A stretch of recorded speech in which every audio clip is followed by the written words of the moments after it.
ari mu nzira ahita mu bisagara no mu mihana yigisha ari ku rugendo aja i Yerusalemu.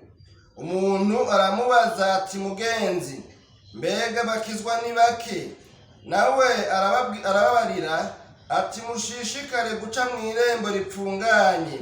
Ndababwira yuko benshi bazogomba kuricamwo ntibabishobora. Imana yacu nihimbazwe. Rero iruhande y'ayo makuru cyangwa se n'izo mpamvu zamuteye kubaza iki kibazo Yesu, aca yarabaza Yesu ati ko ndamubonye rero arenganye, reka ndamubaze numve mu by'ukuri ingena nyishura. Aca aramubaza ati nonega Yesu, mbega abakizwa ni bake? Imana yacu nihimbazwe. Yesu rero aca aramubwira ngo mwebwe umviriza rero, mushishikare guca mu irembo ripfunganye, kuko ndababwira yuko hazogera igihe naho mubifata ibisanzwe, naho mubiraba utw'ininga, naho mubifata n'ibinyama by'imbwa, naho mubifata iby'agakiza, ibyo guca mu irembo ripfunganye, naho mubifata nk'ibintu bisanzwe, naho mubifata nk'ibintu bitagira agaciro, naho mubifata nk'ibintu bitagira ijambo,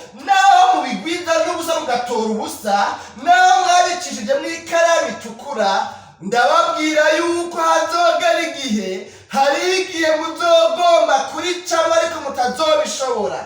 Muri kino gihe biracyashoboka yuko mwoca mu irembo ripfunganye. Uyu munsi ndiko ndababwira ubutumwa bwiza bw'ubwami, ndiko ndababwira ubutumwa bwiza bubamenyesha ukuntu abahirwa mu bwami bwo mu ijuru bameze.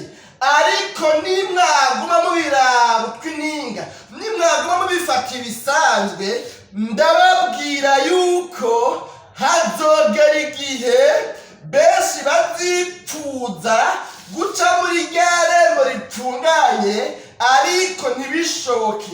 Mwebwe rero umviriza ico nobabwira, impanuro nobahanura ni imwe gusa. Ubu bigishoboka yuko umuntu yiyandikisha mu bakizwa, ubu bigishoboka yuko umuntu akizwa akihana ibyaha byiwe akabiharirwa. Ndababwira n'abahanura, nimushishikare guca mu irembo ripfunganye. Ibyo bindi ntimubirabe, ibyo ntibibaraba, ibyo si byanyu kumenya. Iby'uko amastatisitike y'abakizwa ari menshi, iby'uko ibitigiri by'abihana byiyongera bigwira, iby'uko abakizwa ari benshi cyangwa ari bakeya, mwebwe ntimukora mu gisata cy'amastatisitike. Mwebwe igikorwa cyanyu si cyo gukora rusansuma. Mwebwe icyo mugenda si ukugira rusansuma rw'abakizwa. Abakizwa barafise ubakurikirana, barafise nyenego, barafise uwo bizeye, barafise uwo bakurikirana, barafise icyatumye bava mu byaha bagakizwa. Mwebwe ntimurazwe ishinga no kumenya ubwinshi bw'abakizwa, ahubwo igikwiye kuba aragishinga ni ugushishikara guca mu irembo ripfunganye, ni ukwihana, ni uguheba ibyaha, ni uguhinduka mukaba abakizwa beza, hanyuma mugaca mushishikara guca mu irembo ripfunganye. Ibyo bindi ni mubyihorere, ibyo ntibibaraba. Ibyo biharuro by'uko ari benshi cyangwa ari bakeya, ibyo byo kwiyumvira kumengo murabimenyesha amakuru byo kumenya yuko ari benshi, ibyo bintu ntibibaraba. Mwebwe mushishikare guca mu irembo ripfunganye. Imana yacu nihimbazwe. Turabaramukije cyane bene data bakunzi ba bino biganiro bisanzwe bitambutsa kuri nombonesha ko yitwa Ntamvuridahita. Amahoro y'Imana n'abane namwe mwese. Turabahaye kandi kaze muri bino biganiro byacu by'uno munsi, aho mutaramanye na jewe mwene Janvier irambona. Nkaba jewe nsanzwe ndabategurira kino kiganiro umutima w'ubugingo, kandi akaba jewe nsanzwe ndakibashikiriza. Turafise ijambo ry'Imana tugomba gusangira kuno munsi, riboneka mu butumwa bwiza bwa Yesu Kristo ko bwanditswe na Luka igice ca 13.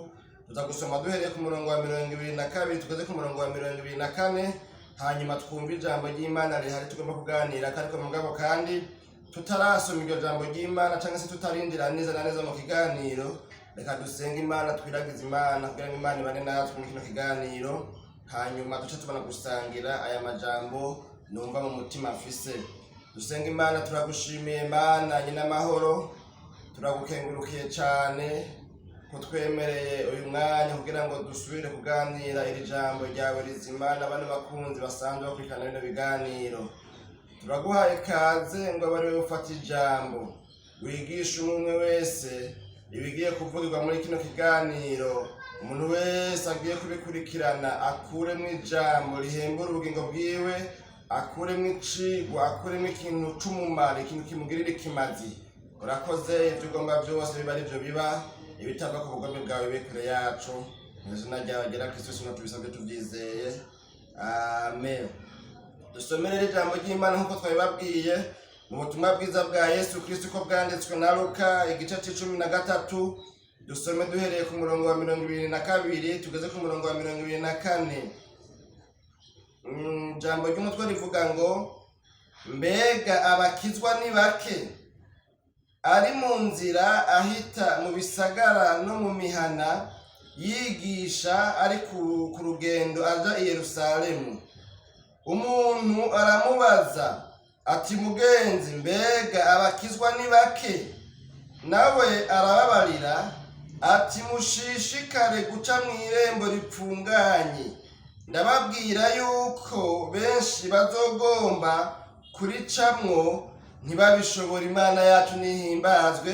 Nano majambo dusomye reka tuyasubiremo kubera harege kumba tutaza kuyasubiramwo muri kino kiganiro kumbe kuyasoma.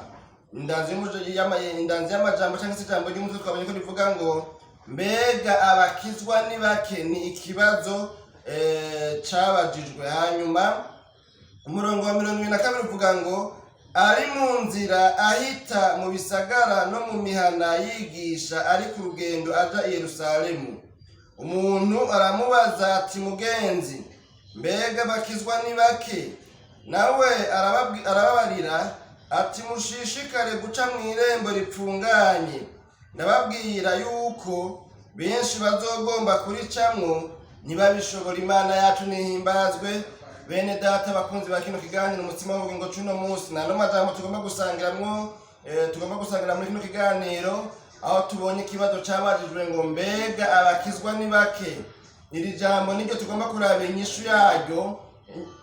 Inyishu ya kino kibazo hishuwe canke hatanzwe inyishu ivuga ngo mushishikare guca mu irembo ripfunganye. Imana yacu nihimbazwe. Mushishikare guca mu irembo ripfunganye niyo nyishu yatanzwe. Ni Yesu umwami wacu yariko ngo aragenda ahita mu mihana no mu bisagara ngo ari ku rugendo aja i Yerusalemu. Kandi iyi minsi Yesu yariko yigisha ni nyuma ya cage yari yigishije mbere novuga ngo ni nayo yaratanguye solennellement ku mugaragaro igikorwa ciwe co kwigisha, igikorwa ciwe kivuga butumwa canke igikorwa cyaje camuzanye mu isi. Cage yigishije amajambo menshi, inyigisho nyinshi, izo abandi twamaze kubona yuko mu biganiro byarenganye kandi turavuga yuko abasesanguzi mu bya Bibiliya cyangwa se abantu bakurikiranira hafi bya Bibiliya, izo nyigisho Yesu yigishije bazitazire ngo ni inyigisho zo ku musozi. Izo nyigisho bataziriye izo ku musozi ko ari inyigisho zo ku musozi. Twaravuzemo ko tuzozitegura neza ibiganiro byazo byose hanyuma tubibashikirize mu minsi iri imbere. Ni inyigisho twavuze kandi yuko zitangurira muri Matayo igice ca 5 umurongo wa 1 zikabandanya zigaherana n'igice c'indwi, no kuvuga igice ca 5 ca 6 icindwi. Ibyo bice byose uko ari bitatu mu gitabo c'ubutumwa bwiza bwa Yesu Kristo uko bwanditswe na Matayo. Ukeneye kuraba ayo majambo avuga ku nyigisho zo ku musozi Yesu yigishije, niho ucuyasanga. Yahigishije amajambo menshi cane, yicaye aho hantu ku musozi ngo ishengero rimukikuje, hanyuma yanzika rero kubigisha. Inyuma rero yazo nyigisho zo ku musozi niho rero ngo yahuye n'umuntu umwe mu bantu bari bahari ku mayira ariko arengana, novuga ngo ari muri kampanya ariko yigisha aduga imisozi asubira aja mu bisagara aja mu mihana. Murumva yuko ari iyo minsi yari yatanguye igikorwa ciwe nyezina cyo kuvuga ubutumwa, cyo kwigisha, cyo kubwira abantu ibijanye n'inyigisho ngenderwa ko ziwe. Imana yacu nihimbazwe. Imbere yuko hava acungura abantu ku musaraba, murabizi namwe ngene ijambo ry'Imana ribivuga ntitubigarukako. hanyuma rero ngo muri ino minsi uyu muntu nawe yari muri aba bantu mu nzira iji Yerusalemu ku bisagara mu mihana ari kumwe n'abandi. Hanyuma Yesu ariko arakokera agenda yongera yigisha aba mu gisagara aja mu kindi. Uyu muntu ngo aca arinamura aramubaza ikibazo, aramubaza ati mbega abakizwa ni bake? Imana yacu nihimbazwe. Ni ikibazo yamubajije, niyumvira yuko afise impamvu yakimubajije, kuko murumva yuko Yesu niho yaragitangura igikorwa, nta gihe kirekire cyari giheze atanguye kwigisha inyigisho ziwe, nta gihe cyari giheze arobanuye abigishwa biwe baba batumwa biwe 12. Imana yacu nihimbazwe. Rero muri iyo minsi nyene uyu muntu sinzi ko kumbure ngira ngo yari afise amakuru amubwira yuko abantu Yesu bariko baramukurikira ari benshi, nta uzi impamvu, ariko mugabo ico tubona ahanini batubwira ni kino kibazo yabajije. Ariko mugabo kandi ndiyumvira ko iyo bija hose muri ino minsi ya mbere abariko barakurikira Yesu boba bari benshi, kuko turavye inyigisho zo ku musozi dusanga amajambo arangiza inyigisho zo ku musozi no kuvuga umurongo wa 28 n'umurongo wa 29 w'igice c'indwi mu butumwa bwiza bwa Yesu Kristo ko bwanditswe na Matayo, kuko niho twavuze ko izi nyigisho ziherera zo ku musozi. Dusanga nyamajambo avuga ngo Yesu arangije ayo majambo yose, ishengero ritangazwa n'inyigisho ziwe, kuko yabigisha nk'ufise ububasha, ntase n'abanyabwenge b'ivyanditswe babo. Imana yacu nihimbazwa. Niyo majambo arangiza za nyigisho zo ku musozi twariko turavuga mu kanya, kandi tuvuga yuko tuzohava tubashikiriza ibiganiro vyazo, twaramaze kubitegura biraho, tuzofata amashusho yavyo. None rero birumvikana yuko Yesu izi nyigisho zo ku musozi yigishije yagiye kuzirangiza abantu banyuzwe, yaba konvense yabemeje, babaye konvenki, ni ukuvuga bemejwe, batahuye, mbere ngo bamubonamwo ubushobozi, babona ko abigisha nk'ufise ubushobozi, babona ko abigisha novuga ngo inyigisho mu buryo butandukanye n'uburyo busanzwe bukoreshwa n'abanyabwenge b'ivyanditswe. Hari abanyabwenge b'ivyanditswe ico gihe, hari abafarisayo, abasadukayo. Abanyabwenge b'ivyanditswe nyine bagira ntibigisha ibyagezwe bya Mose, amajambo y'abavugishwa n'Imana, ibintu nyene n'ivyo bariko barakangurira abantu kugira ngo bagaruke basubire ngo bubahirize ibyagezwe bya Mose. Muri ico gihe hari havutse imihari myinshi, harimwo imihari y'abazerote, abo bavuga ngo n'abarwanashaka, havuka n'indi imihari y'abasadukayo, y'abafarisayo n'ibindi. Hari mu ntumbero yo kugira ngo bakangurira abantu gusubira kubahiriza ibyagezwe bya Mose, kuko bavuga bati igituma Imana yaduhebye muri kino gihe Abisirayeli bari bamaze igihe kitari gito bakolonizwa n'amahanga, bakolonizwa n'ibindi bihugu. Muri kino gihe bari bakolonizwa n'intwaro y'Iroma, ni ukuvuga igihugu cy'Iroma nico cyari gikolonije Abisirayeli muri kino gihe. Hanyuma rero hari abantu bari basanzwe bigisha ibyagezwe, kandi by'ukuri ngo babikurikirana ngira ngo novuga ngo nico cyari igikorwa cyabo gusoma ibyagezwe. Hanyuma rero Yesu atanguye kino gikorwa cy'ivugabutumwa ciwe, abantu ngo bakurikiranye amajambo abigisha, ngo bumva ko abigisha ugutandukanye n'uko abafarisayo bigisha. Mu nyigisho ziwe bumvamo ubugingo, mu nyigisho ziwe bumvamo ubushobozi, mu nyigisho ziwe bumvamo ibintu bishasha badahora babwirwa na babandi bababwira ibyagezwe bya Mose n'amajambo y'abavugishwa n'Imana bo mu isezerano rya kera. Imana yacu nihimbazwe.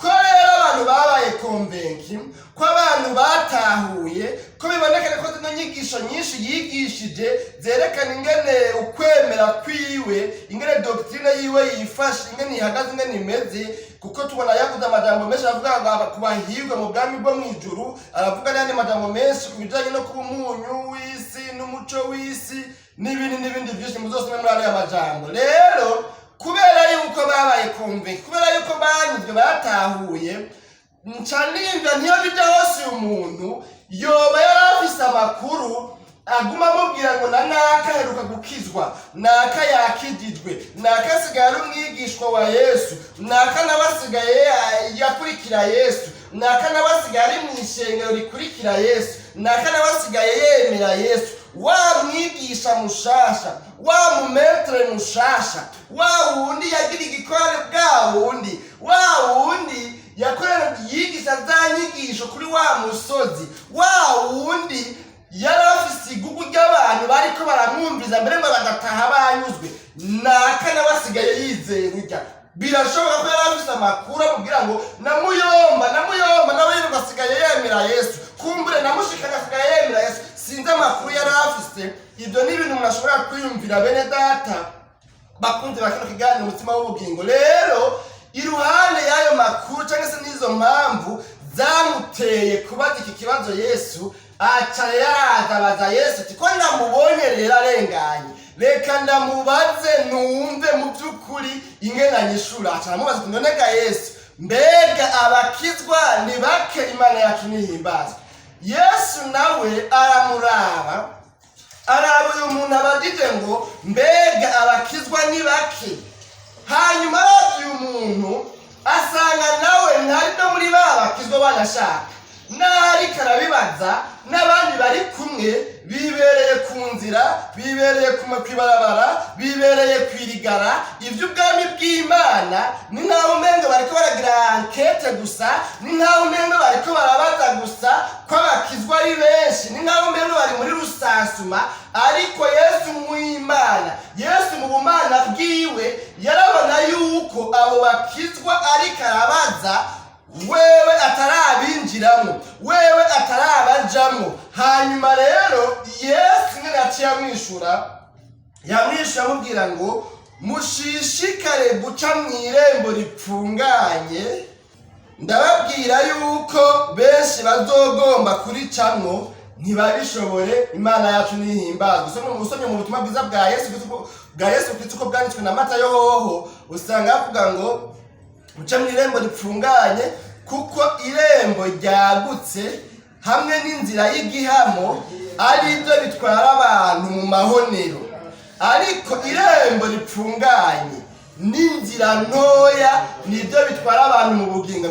Yavuzemo yerekana yuko abaca muri iyo nzira yagutse ari bo benshi cyane, kandi ngo iyo nzira yagutse n'iryo rembo ryagutse cyangwa se iyo nzira y'igihamo ngo bitwara abantu mu mahonero, ntibibatwara mu bugingo. Ariko ngo iri rembo ripfunganye, iyi nzira ntoya, nubwo ngo abayibona ari bakeya, ariko yoyo ngo itwara abantu mu bugingo. Imana yacu nihimbazwe. Bene data bakunze bakino kiganiro umutima w'ubugingo cuno munsi. None rero Yesu amuravye asanga uyu muntu nawe ntarakizwa, nariko arabaza amakuru, ariko arayabaza gusa n'umusumyi w'urusaku, ariko arabaza ibintu mu buryo bwo gusuma urusaku. Si umukizwa, ntarizera Yesu, ntarihana, ntarahindukira, ntarava mu byaha, ariko akabaza ngo mbega abakizwa ni benshi.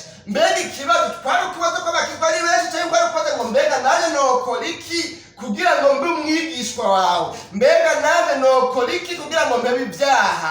Imana yacu nidutabare. Yesu rero aca aramubwira ngo mwebwe umviriza rero, mushishikare guca mu irembo ripfunganye, kuko ndababwira yuko hazogera igihe naho mubifata ibisanzwe, naho mubiraba utw'ininga, naho mubifata n'ibinyama by'imbwa, naho mubifata iby'agakiza, ibyo guca mu irembo ripfunganye, naho mubifata nk'ibintu bisanzwe, naho mubifata nk'ibintu bitagira agaciro, naho mubifata nk'ibintu bitagira ijambo, naho mubigwiza n'ubusa mugatora ubusa, naho mwabicishije mu ikaramu itukura, ndababwira yuko hazogera igihe, hari igihe muzogomba kuricamo ariko mutazobishobora.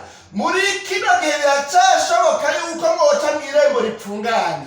Uyu munsi ndiko ndababwira ubutumwa bwiza bw'ubwami, ndiko ndababwira ubutumwa bwiza bubamenyesha ukuntu abahirwa mu bwami bwo mu ijuru bameze. ariko nimwaguma mubiraba twininga, nimwaguma mubifata ibisanzwe, ndababwira yuko hazogera igihe benshi bazipfuza guca muri rya rembo ritunganye ariko ntibishoboke. Mwebwe rero umviriza ico nobabwira, impanuro nobahanura ni imwe gusa. Ubu bigishoboka yuko umuntu yiyandikisha mu bakizwa, ubu bigishoboka yuko umuntu akizwa akihana ibyaha byiwe akabiharirwa. Ndababwira ndabahanura, nimushishikare guca mw'irembo ripfunganye. Ibyo bindi ntimubirabe, ibyo ntibibaraba, ibyo si byanyu kumenya. Iby'uko amastatisitike y'abakizwa ari menshi, iby'uko ibitigiri by'abihana byiyongera bigwira, iby'uko abakizwa ari benshi cyangwa ari bakeya, mwebwe ntimukora mu gisata cy'amastatisitike. Mwebwe igikorwa cyanyu si cyo gukora rusansuma. Mwebwe icyo mugenda si ukugira rusansuma rw'abakizwa. Abakizwa barafise ubakurikirana, barafise nyenego, barafise uwo bizeye, barafise uwo bakurikirana, barafise icyatumye bava mu byaha bagakizwa. Mwebwe ntimurazwi ishinga no kumenya ubwinshi bw'abakizwa, ahubwo igikwiye kuba aragishinga ni ugushishikara guca mu irembo ripfunganye, ni ukwihana, ni uguheba ibyaha, ni uguhinduka mukaba abakizwa beza, hanyuma mugaca mushishikara guca mu irembo ripfunganye. Ibyo bindi ni mubyihorere, ibyo ntibibaraba. Ibyo biharuro by'uko ari benshi cyangwa ari bakeya, ibyo byo kwiyumvira kumengo murabimenyesha amakuru baje kumenya yuko ari benshi, ibyo bintu ntibibaraba. Mwebwe mushishikare guca mu irembo ripfunganye. Imana yacu nihimbazwe. Bene data bakunzi ba kino kiganiro, umutima w'ubugingo cy'uno munsi, nta n'amajambo rero tubonye ababwira ngo mushishikare, kubera muri kazoza hazogera igihe muzotangara. Undi yavuga ngo muzotangara muri Matayo 5, aho muri Matayo 5 naho byatangwa n'aya majambo avuga ngo abahirwe mu bwami bwo mu ijuru abarimu. Hazogera igihe muzotangara nimwabona abavugishwa n'Imana babatanze mu ijuru, nimwabona abahora ari inyuma bobo batasize imbere rusansuma, bobo batasize imbere izo nkuru z'urusaka, ahubwo bagashira imbere gukizwa no guca mu irembo ripfunganye. Hari igihe muzotangara, mwari mwiyumvira ngo muri abana ba Aburahamu, muri Abisirayeli, muri ihanga ry'Imana, igihe muzobonera umwana w'Imana yicaranye n'abamuyobozi n'abamukurikiye, n'abahisemo kwihana, n'abahisemo guca mu irembo ripfunganye, icyo gihe muzotangara, kuko abari inyuma bazoba ba mbere kandi hariho n'ab'imbere bazoba b'inyuma. Imana yacu nihimbazwe. Bene data bakunzi ba kino kiganiro, umutima w'ubugingo c'uno munsi, Yesu rero abwira uyu muntu amubajije kino kibazo, amuhinyisha imubwira ngo mushishikare guca mu irembo ripfunganye. Ico nico kintu gikenewe. Igikenewe si perereza, igikenewe si uko muba abantu mengo mukora mu biro by'iperereza. Mugomba kumenya ko bakizwa ari bake cyangwa ari benshi. Niba naho mwobimenye ntaco vyobamarira, ko ari benshi ntaco vyobamarira, ko ari bakeya nta nyungu vyobazanira. Ico bagirira ikimazi nuko mureka gukurikirana amakuru nk'aya, ahubwo mugagirane mugakizwa mugashishikara guca mu irembo ripfunganye. Imana yacu nihimbaze, kuko guca mu irembo ripfunganye bishikana umuntu mu bugingo, ariko guca mu irembo ryagutse cyangwa se mu nzira y'igihamo, mu nzira y'iroro, bitwara abantu mu mahonero. Imana yacu nihimbazwe. Ndakeka yuko rero no muri kino gihe nk'uko byari bimeze icyo gihe, hariho abantu bameze nk'uyu muntu. Turi mu bihe usanga hariho imbuga ngurukanabumenyi nyinshi, turi mu bihe usanga hariho amashene menshi ku mbuga ngurukanabumenyi za Facebook, za YouTube n'izindi mbuga ngurukanabumenyi nyinshi abantu bashirako amakuru. Hanyuma rero muri kino gihe, kuko byahindutse business, kuko byahindutse commerce, abantu basigaye babifata ko ari urudandazwa, ugasanga umuntu nibyo afise ishere cyangwa se afise urubuga ngo nashaka mbere yagwise izina ryiza rijanye n'ibintu by'iyobokamana, hanyuma ugasanga uyu muntu rero nawe mu by'ukuri ukurikiranye ntibosanga nawe nyene afise uyu mutima wo kwezwa no gukurikira Imana no gushishikara guca mu nzira y'umusaraba, ariko ugasanga ahubwo ahantu hose habaye akantu k'injyane, ahantu hose habaye ikintu cyo kutemerana, kuko mbe birashoboka yuko abantu bakorana ugasanga byashitse ntibemerana, ugasanga uyo muntu amakuru acishwa kuri rwa rubuga rwiwe n'amakuru ajyanye no gupinga gusa, n'amakuru ajyanye n'ahantu bitagenda neza, ugasanga ntuzigera ubona ahantu akubwira ngo aha naka byagenze neza, aha naka byaryoshe, aha naka abantu bihanye, aha naka abantu bakijijwe, ariko ugasanga wewe urwo rubuga ngurukanabumenyi rwiwe naho rwitirirwa ibintu by'iyobokamana, naho bibonekana umengo ni umuntu akunda Yesu, naho bibonekana umengo ni umuntu nawe ari mu rugendo ruja mu ijuru, naho bibonekana umengo nawe ni umuntu yambaye urushato nk'urw'intama, ariko ugasanga uyu muntu mu by'ukuri ikintu cinyagaje inyuma, uru rubuga rwiwe rujejwe kubyaza umusaruro amakuru atyoza canke atitura ibyo abariko barakurikira Yesu, ibyo abari mu rugendo ruja mu ijuru. Imana yacu nidutabare, ugasanga ahantu hose kumbura afise amakuru yaho, ugasanga ngo mbega ngo abanaka nabo ngo abanaka ntibakizwa ngo hendabira ngo bari bambaye ukunuku canke baririmba gutya na gutya na gutya canke bifata ukunuku ego nibyo biranashoboka, ugasanga n'izo ngeso nazo nyine zirahari, mugabo ugasanga nta ciza na kimwe cyo kwangura by'uwo muntu yokwigera avuga, ugasanga ikintu abyaza umusaruro ni ikintu cyo gutitura, ni ikintu cyo kugwiza n'ubusa, ni ikintu cyo kubifata ibisanzwe, ni ikintu cyo novuga ni ibintu byo gutukana, ugasanga umengo wewe nicyo kinajejwe. Imana yacu nidutabare. Uyu Yesu rero yishura uyu muntu yamubajije kino kibazo, mbega abakizwa ni bake?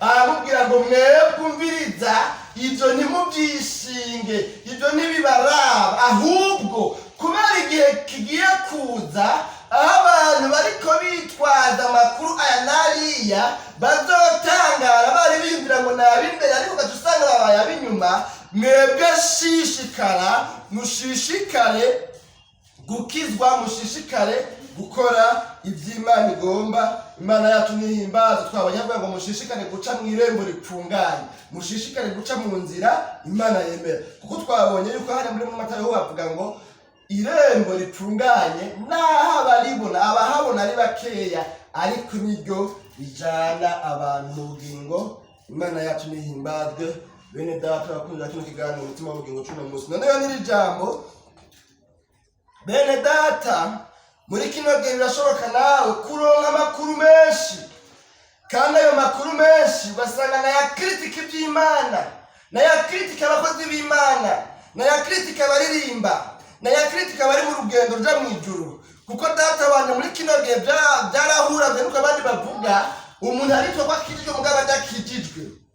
Ugasanga rero amakuru guma wumva, amakuru gumusoma kuri za mbuga ngurukanabumenyi uhora usoma, amakuru uhora ukurikirana kuri YouTube na za Facebook n'ahandi, ugasanga n'amakuru atitura, n'amakuru akwereka ko iby'Imana n'uburi nawe yatarukiza ruriyo, n'amakuru akwereka yuko n'ababanye twari twita kumengo barakijijwe nabo nyine nta byabo, ugasanga n'amakuru akwereka ko n'aba bishop nabo nyine herabi byabo, n'aba pastor nabo nyine herabi byabo, n'aba muririmbi nakaherabi byiwe, n'aba musenzi nakaherabi byiwe, n'aba mujenama nakaherabi byiwe, n'aba muvuga butumwa nakaherabi byiwe, n'aba mudiyakoni nakaherabi byiwe. Ugasanga ufise amakuru menshi mwenayo, byashoboka yuko bagomba gukizwa, byashoboka yuko wari wifuza kuva mu byaha, birashoboka yuko hari ibyaha bikuboshe, birashoboka yuko hari ibyaha byakugize umuja,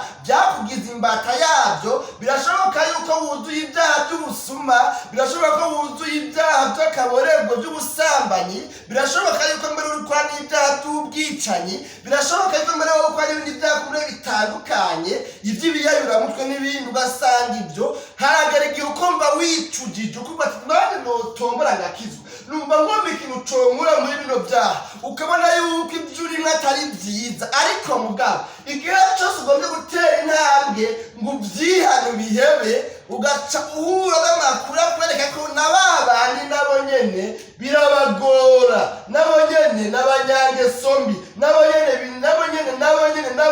ugaca usanga mbere aho gumengo ntaho wowe uvuye ntaho wowe ugiye mwene data iri jambo ryavuze ngo mwebwe mushishikare guca mu irembo ripfunganye aho nyene wari umengo burya irembo ripfunganye nta mwidegenjo mu kuhaca biragoye n'abantu batunze inka barazi ko nimba irembo ari ritoya hariho nk'inka itoshobora kuhinjira bivanye n'amahembe ifise irembo ripfunganye ryerekana yuko atamwidegenjo na kwijana n'ubufise byerekana yuko bigoye kuhaca byerekana ko bigusaba kubanza kwiyana bigusaba kubanza kugira ibyo uhebye ayo mahembe agareba n'ibyaha n'ibindi Imana itemera itagomba yuko wojana hariya mu bugingo kuko ibyo bitaja hariya byerekana yuko iryo rembo ripfunganye hari ibyo utegereza kubanza kwiyambura by'ibyaha ugasigara rero uri umukizwa yemerwa n'Imana nubwo ufise amakuru rero akwereka yuko ibintu byose bimeze nabi akwereka yuko banaka n'abera n'abanyangeso mbi wewe ntutumbera amakuru y'abantu tumbera irembo ripfunganye Imana yacu nihimbazwe nzabona kukubwira ngo nubwo hari impande yawe aho mu kibano hari abitirirwa izina rya Yesu kumbure mugabo batakwamira ibyamwa byiza nubwo hari abitwa ngo Abakizwa hajya hafi yawe mugabo b'abanyangeso mbi wewe ko hari ibyaha bikuboshe ko hari ibintu ubona yuko ibyo bintu Imana itakwemereye uri muri byo nagomba kukubwira ngo ntukurikire amakuru yabo ntukurikire bajya kuko abantu uzoba ubaye umwigishwa wabo wewe ugomba kuba umwigishwa wa Yesu mu kuba umwigishwa wa Yesu rero ntutumbera umuntu ahubwo utumbera mu irembo ripfunganye utumbera icyo ijambo ry'Imana rikubwira utumbera icyo Yesu akubwira Yesu nawe akubwira ace muri kino kiganiro mu ijambo ry'iwe ngo ntushishikare guca mu irembo ripfunganye ibyo bindi iby'amakuru ariko aravugwa ngo mbega ni bakeya cyangwa ni benshi birashoboka yuko mbere hagati gavuga ngo ubu nta abakizwa hari kera barabakera abakizwa ubuwe nta kigera n'abanyabyaha abandi ariko mugabo ayo makuru ntaba ari kurikira Yesu ca mu irembo ripfunganye kuko iryo rembo baricamwo bose ribashikana mu bugingo Imana yacu nihimbazwe bene data bakunzi bakino kiganiro umutima w'ubugingo cuno munsi tugomba turangiza rero kino kiganiro cuno munsi none mbega uravye nawe uriko uraca mu irembo ripfunganye uravye ingeso zawe uravye imvugo zawe uravye inyifato zawe uravye ibikorwa ukora uravye umubano ubanye n'abandi mbega nawe uri mu bantu bariko baraca mu irembo ripfunganye mbega uriko urashishikara guca mu irembo ripfunganye mbega nawe uri muri bano bakizwa bariko barabazwa cyane mbere nawe ahubwo uri mu bumviriza kure bumviriza amakuru y'abakizwa y'iby'abakizwa ariko mugabo nawe utari umukizwa sinzi nagomba ngo wisuzume amwe wosanga hariho ibintu kigenderamo Imana n'ijambo ryayo itemera nagomba ngo ndaguhanure mwene data bititwa uyu munsi twabonye hariya hepfo ukurikiranye ugasoma neza mu munsi yari amajambo twasomye havuga ngo hazogera igihe abantu baraba imbere baba inyuma hazogera igihe abantu bazotangara babonye umwana w'Imana yicaranye n'abagororotse n'abakurikiye Imana mu bwami bwo mw'ijuru hanyuma nabo bahingiwe hanze bagatangura gutkomanga ku rugi bavuga ngo nutwugururire